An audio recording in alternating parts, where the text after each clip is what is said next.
già dalla terza edizione per ricordare una grandissima persona, che è il nostro grande amico Andrea Di Lorenzo, che ci ha lasciato ormai da 3 anni. E quindi siamo qui con questa grande organizzazione, soprattutto un torneo di ottimo livello, a ricordare soprattutto lui.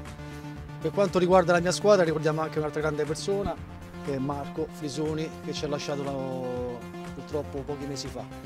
E quindi questi sono i 2 grandi intenti innanzitutto di questo torneo, ricordare queste 2 grandi persone. Poi per quanto riguarda questa sera, la mia formazione ha fatto tutto quello che poteva nei suoi mezzi fisici, abbiamo incontrato una bellissima squadra che alla fine, alla lunga, ha dimostrato di esserci superiore. Questo torneo è stato organizzato soprattutto da un grandissimo amico, fratello più che altro, Andrea Di Lorenzo. È un torneo, diciamo, basato soprattutto sull'amicizia e per ricordare una grandissima persona. Una persona immensa.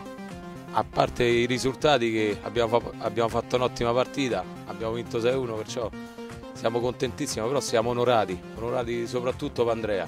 Poi il risultato non conta, il resto non conta niente.